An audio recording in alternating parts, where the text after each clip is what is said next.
इस कहानी की शुरुआत में हम एक जॉर्डन नाम के आदमी को देखते हैं और उसके साथ उसका बेटा होता है जिसका नाम होता है रिच। जॉर्डन अपने बेटे रिच के साथ इस जंगल में आया होता है क्योंकि उसे कुछ शिकार करने होते हैं। तभी उसका बेटा पूछता है कि पिताजी हम शिकार कहाँ से करेंगे, तो वो कहता है कि हम जंगल के कुछ बीचों बीच चले जाएं तब शिकार करेंगे।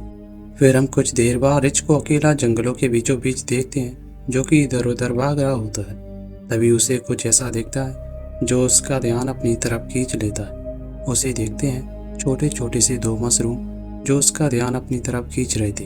तभी वो उन्हें तोड़ने के लिए हाथ बढ़ाता है, लेकिन तभी जॉर्डन आता है और उसे मना कर देता है। जॉर्डन उसे बताता है कि मशरूम काफ़ी जहरीले हो सकते हैं और ये मशरूम इंसान की जान भी ले लेते हैं, तो तुम्हें इन मशरूमों से काफ़ी दूर रहना चाहिए। और वो बताता है कि यहाँ पर काफ़ी खतरनाक जानवर भी होते हैं जो कि इंसानों पर हमला कर देते हैं। और तभी जॉर्डन को एक हिरन दिखता है जिसे निशाना बनाने के लिए वो अपनी गन को निकालता है और उस पर निशाना साधता है, लेकिन तभी वो हिरन वहाँ से चला जाता है और जॉर्डन दूसरी तरफ उस हिरन को देखने लगता है। तभी उसका बेटा रिच दूसरी तरफ जाता है और वो गन से निशाना लगाता है तो उसे कुछ ऐसा अजीब क्रिएचर दिखता है जो कि काफ़ी डरावना होता है, जिसे देखने के बाद रिच डर जाता है और वो तुरंत भाग कर आता है और अपने पिता को सारी बात बता देता है।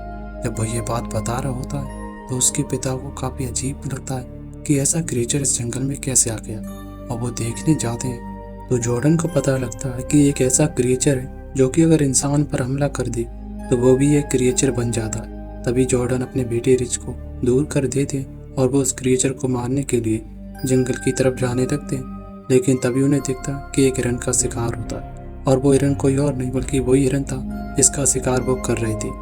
और उन्हें पता चल गया कि इस हिरन को उस क्रिएचर ने ही मार दिया है। जब वो क्रिएचर पर निशाना लगाते हैं तो वो क्रिएचर बच के भाग जाता है और फिर सीन शिफ्ट होता है और हम एक लड़के को देखते हैं जिसका नाम रिच होता है। और ये वही लड़का होता है जो अपने पिता के साथ कभी जंगलों में आया करता था, लेकिन अब वो बड़ा हो चुका है और वो अपने साथ अपनी बेटी को लेकर आता है। उसकी बेटी और उसकी वाइफ अपने पुराने घर को देखने के लिए आए होते हैं और तभी रिच की गाड़ी के सामने एक आदमी आ जाता है जो एक शिकारी होता है।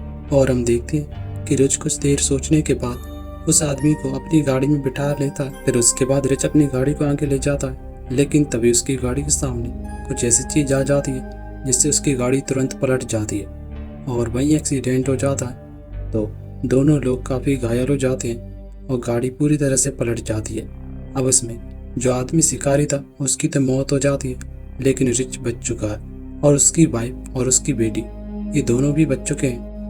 और तभी रिच की गाड़ी के पास वो क्रिएचर आ जाता है और इस बात से भागने के लिए सीधे एक घर में घुस जाता है। ये घर किसी और का नहीं बल्कि रिच का ही था, जिसमें उसके डैडी और रिच रहा करते थे।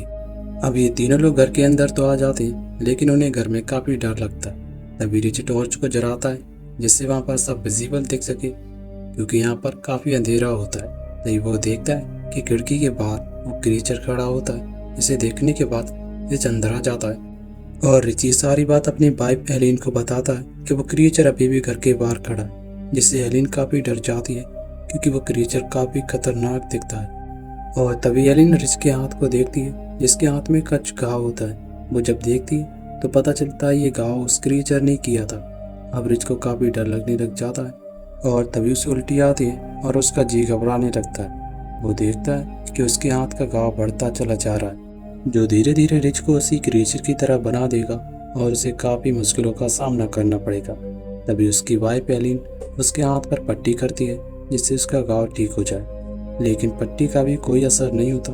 उसका घाव तो बढ़ता चला जाता है क्योंकि अब रिच के खून में ऐसे वायरस पहुंच चुके हैं जो कि अब रिच को भी वैसा ही क्रिएचर बना देंगे और इसका घाव बढ़ता चला जाता है। तभी रिच अपने घाव को खरोचने लगता है और उसके अंदर सिम्टम्स से आने लगते हैं और उसे लगता है कि अब वो भी क्रिएचर बनने वाला है, क्योंकि अब रिच का फेस भी उसी क्रिएचर की तरह देखने लग जाता है, जिससे रिच को अपने सामने कुछ बुल्ब दिखाई देते हैं क्योंकि वो क्रिएचर एक बुल्ब मैन होता है और रिच के अंदर भी बुल्ब जैसे सिम्टम्स आ जाते हैं और वो बार बार उसी क्रिएचर की तरह बिहेवियर करने लग जाता है, जिससे सभी लोग डर जाते हैं। अब धीरे धीरे रिच का चेहरा काफ़ी खराब होता चला जाता है, लेकिन रिच को लगता है कि अब वो पूरी तरह से क्रिएचर बनने के लिए तैयार हो चुका है, क्योंकि उसके सर के बाल भी काफ़ी झड़ जाते हैं और उसे तभी वो क्रिएचर दिखाई देता है जो उसकी खिड़की से देख रहा होता है। और रिच की हालत काफ़ी ख़राब हो जाती है।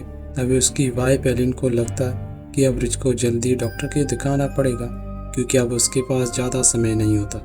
क्योंकि अब धीरे धीरे उसकी उंगलियां भी गलने लगी थी और वो काफ़ी भद्दी दिख रही थी। उसका चेहरा बेकार हो जाता है और उसके बाल भी काफ़ी झड़ जाते हैं। इसी वजह से उसकी बेटी काफ़ी सदमे में आ जाती है कि अब उसके पिता कभी ठीक नहीं हो पाएंगे।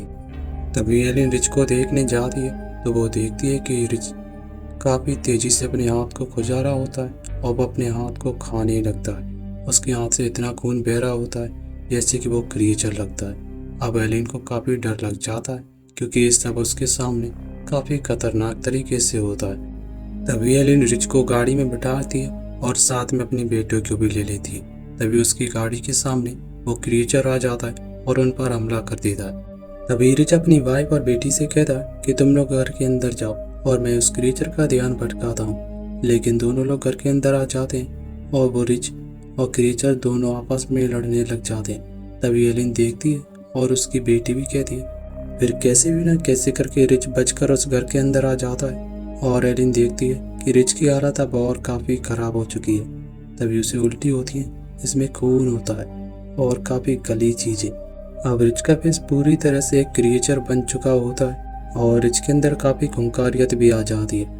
लेकिन उसके दांत काफ़ी अजीब बल्ब जैसे हो जाते हैं और पर वो अपने परिवार को बचाने के लिए अभी भी उस क्रिएचर से लड़ता है और दोनों की काफ़ी टाइम तक लड़ाई होती रहती है। जिसके बाद रिच उस क्रिएचर को मार देता है और जब वो देखता है कि उसके हाथ पर वो एक निशान बना होता है जो कि उसके पिता के हाथ पे बना था।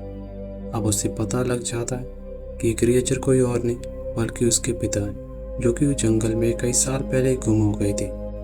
फिर हम एलिन को देखते हैं जो कि अपने पति रिच को देख रही होती है, क्योंकि उसका पति एक क्रिएचर बन चुका है। लेकिन रिच के पास अभी भी उसके परिवार को मारने की ताकत नहीं होती और वो अपने परिवार को बिल्कुल भी नुकसान नहीं पहुंचाता। लेकिन रिच खुद को नहीं रोक पाता, अब अपनी बाइक पर हमला कर देता है। तभी एलिन भागने लगती है और वो साथ में अपनी बेटी को भी ले लेती है। अब दोनों लोग वहाँ से निकल जाते हैं और उस क्रिएचर को वहीं बंद कर देते हैं और फिर दोनों लोग इस मुसीबत से बच जाते हैं। लेकिन दोनों ने अपने पिता और पति को खो दिया होता है और इसी के साथ मूवी यहीं एंड हो जाती है।